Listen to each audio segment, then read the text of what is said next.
is this strange place? I don't remember how I got here. Some parts of this world are without color, and some parts are visible. But the rest of it is like a void. I can almost detect there's more here. I can't see it, but I can feel it. Almost like I don't have the capacity to see. Just yet.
Follow the clues I've left for you. They will lead to the key that will take you out of the wasteland. I speak through words as well as symbols. Through words, you will understand with your mind. Through symbols, you understand with your heart. The invisible.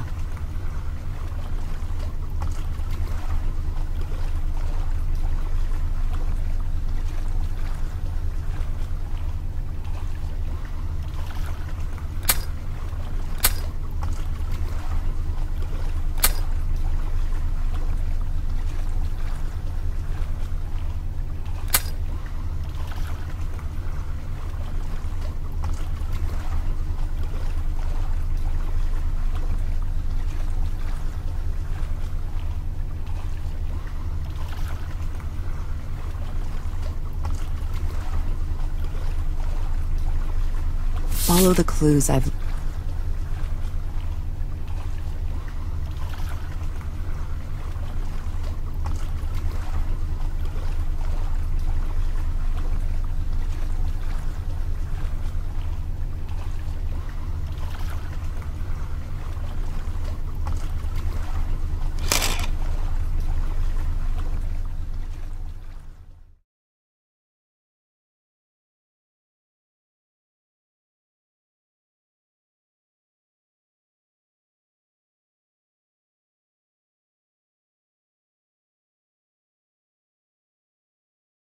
I'm in a different world now.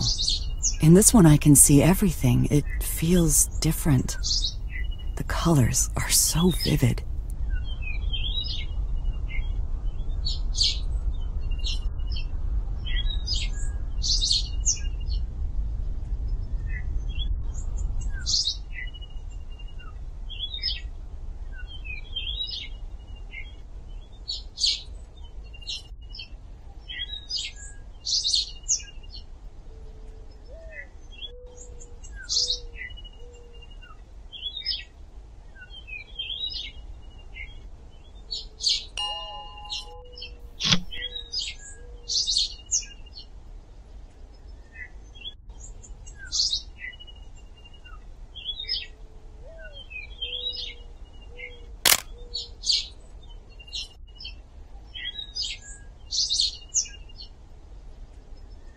Birds symbolize the soul across many belief systems. Carl Jung once said, "What use now is his lofty perch and his wide horizon, when his own dear soul is languishing in prison?" Lately, this is how I've been feeling. Trapped.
When there are influences that keep you from hearing your true voice, that is the wasteland.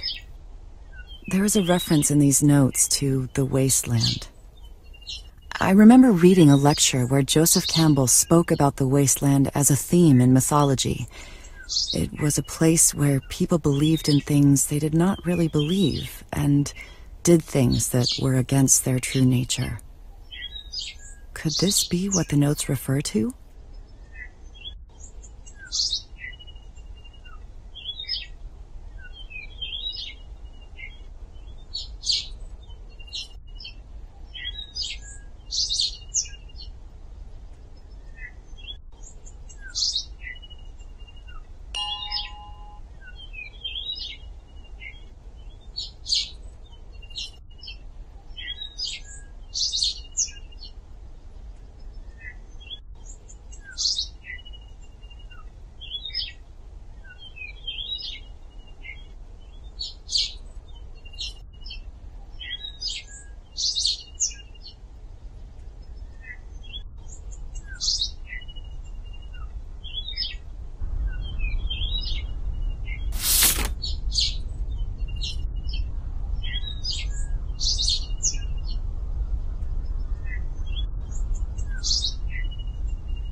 Listen to the voice within.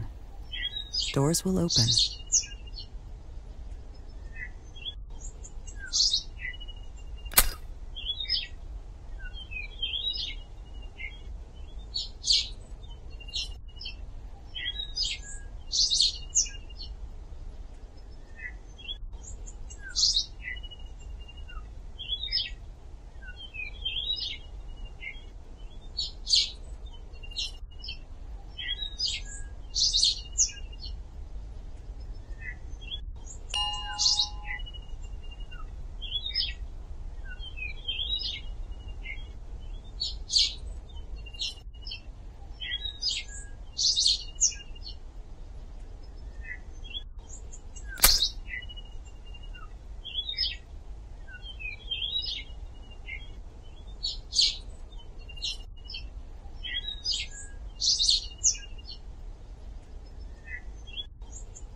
Then the lighter is used to refine the idea, similar to how an idea must be transformed from its purely conceptual state into something that exists in the real world.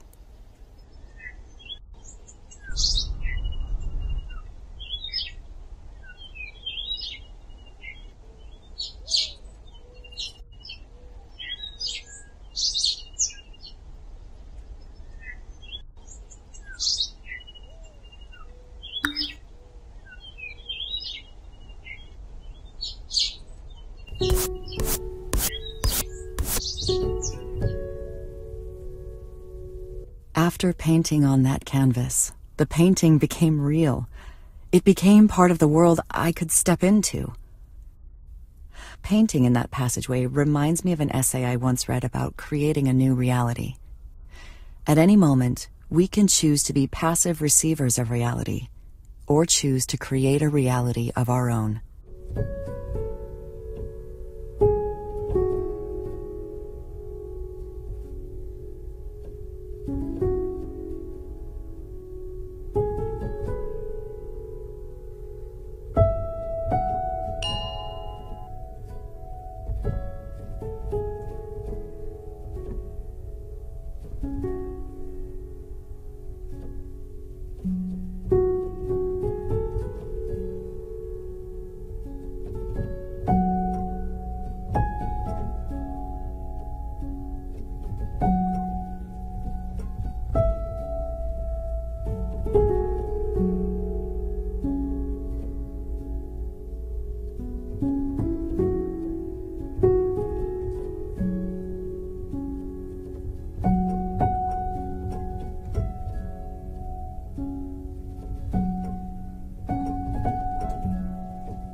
When was the last time you remained silent and still enough to hear the voice within? It will guide you to the key. I keep finding these notes that refer to the voice within. If I were to draw from my studies reading Carl Jung, I would say this voice within refers to the soul, the heart, or the unconscious. Jung argued that the unconscious had a profound influence on the lives of individuals. Those who ignored their unconscious ran into frustrations and suffering.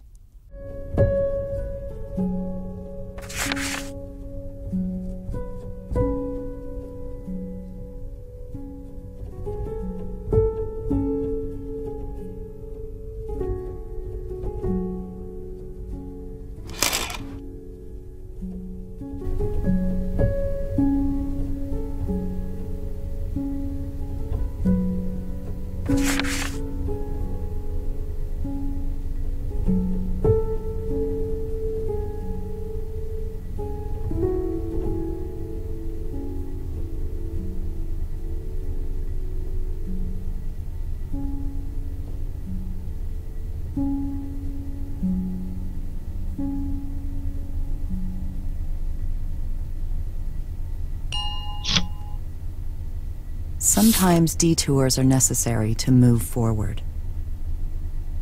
Lately, my life feels like it's been going down the wrong path. It's difficult finding satisfaction with the art I'm making, and the workload is quite grueling too. It feels like I'm stuck on a treadmill that keeps going faster and faster, and it becomes harder to keep up. What if all this busyness is just a trap, distracting me from pursuing something better?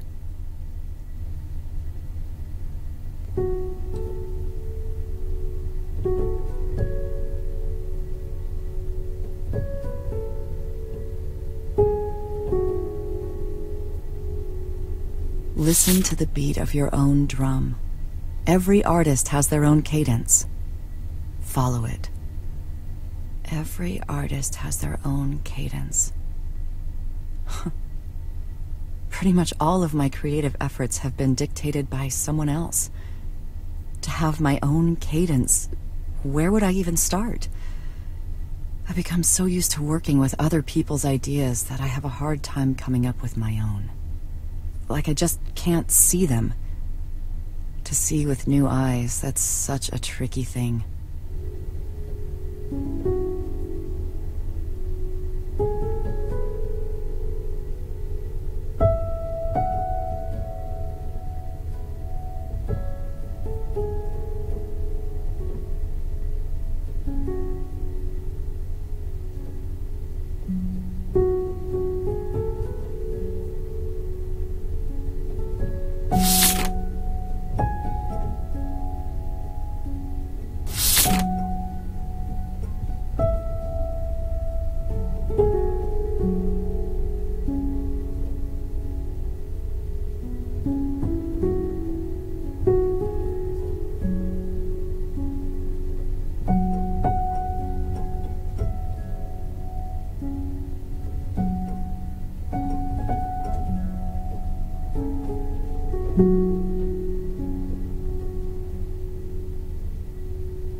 Listen to the beat. Every art.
Each world yields to the power of its own color. That note indicates what I've started to notice.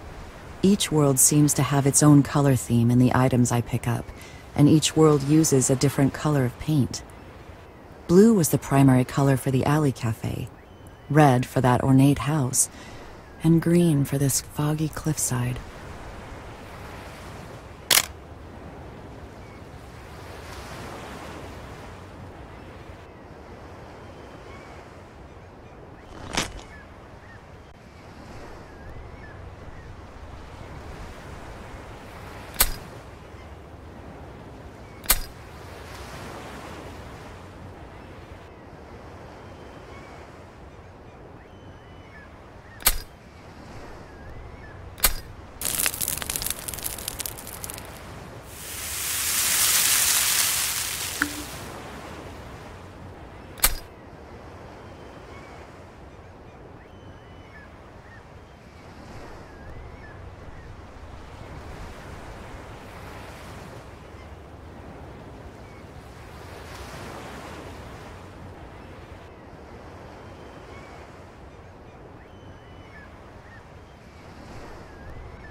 Chop down and clear away every tree which does not bear good fruit.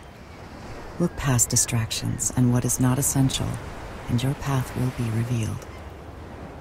The messages I'm getting from this world seem to be about clearing away obstacles in order to move forward and find a new path. I remember a story about a wise man who was pouring tea for an impatient man who had come to visit him because he wanted to know the meaning of life. The wise man kept pouring the tea, while the impatient man kept talking and asking questions, and the tea began to overflow in his cup. The impatient man protested, saying, "Stop, can't you see it's full?" And the wise man said, "Just so, like this cup, you are full of your own opinions and speculations. How can I teach you unless you first empty your cup?" I've always liked this story. To empty yourself so that you may be filled with something new.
The more you listen, the easier it becomes to hear the voice within. But first, find the key. The notes keep mentioning the key. Keys symbolize power, knowledge, and opportunities. New doors can be opened to opportunities that were once locked and reserved to whoever possessed the key. Janus, the Roman god of gates and wisdom, is sometimes portrayed carrying a key. He was the god of beginnings and ends who could grant new opportunities.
Mend the split between yourself and the true artist.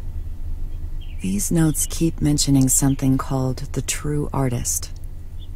I wonder if this is similar to something Jung called the self, which is the unconscious part of ourselves where our true nature lies. In different times it went by other names. The Greeks called it the daemon, and the Romans called it the genius within each individual. Jung considered that everyone has a sense of wholeness from birth, but loses it early in life. The goal is to consciously rediscover the self. Otherwise, we eventually reach an impasse in one way or another. That must be what this is.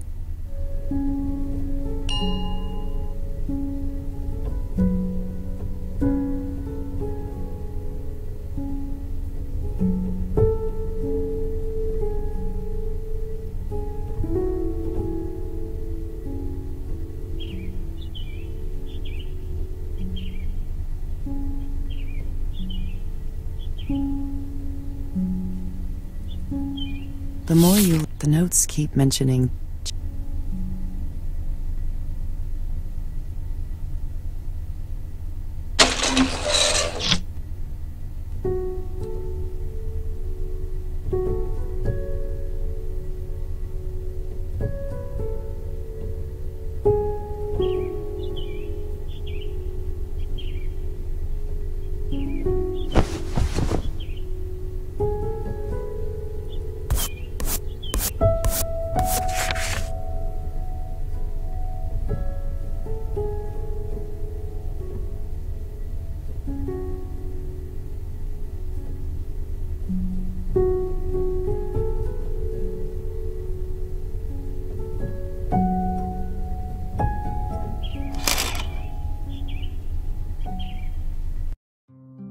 Now I'm in another world similar to the first, where there is this feeling of a void. But I'm getting the same sense that there may be more to this world that I cannot see just yet.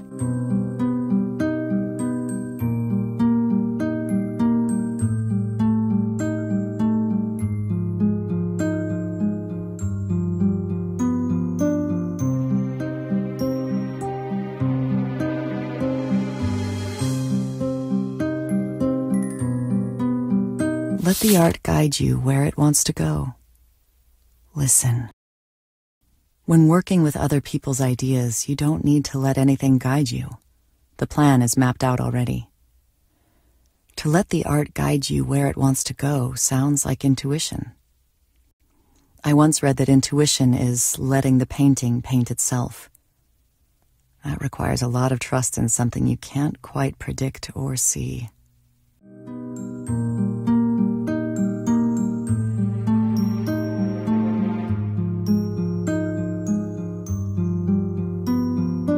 It is not in the arriving at a definite end or some fixed and finite point, but it's in the never-ending search that we discover who we are to be. The true artist is always in a state of becoming. The true artist is always in a state of becoming. This is a profound statement. It sounds like the constant need to reinvent oneself. It reminds me of a proverb I once heard. Running water never grows stale.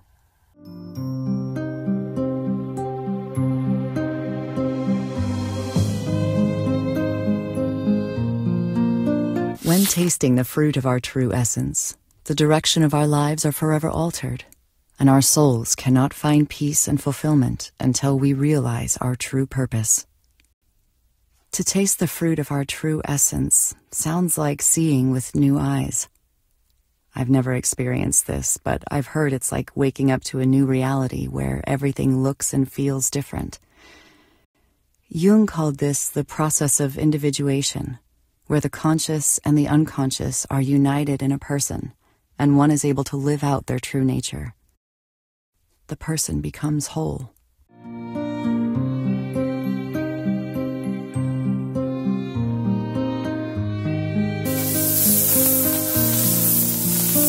Love and courage are at the root of a true creative act. It is not destructive and is not influenced by any outside pressures, reward, or need to survive. But to create from the love that lies inside is where freedom and truth are found. Your key lies within. Love and courage are at the root of a true creative act. In other words, if we create art simply because we love the act of creating, we are being true to ourselves. We are free from expectations of what comes after, and not dictated by any authority, personal obligations, or survival. And then we know we are on the right path. This idea can apply to everything we do, not just art.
Everyone must stand at the crossroads and decide if they will allow their eyes to be open to the truth of who they are to become, or be molded into a facade of a self created by the wasteland.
Where before you used to be jagged, now you are elegant and in rhythm with yourself.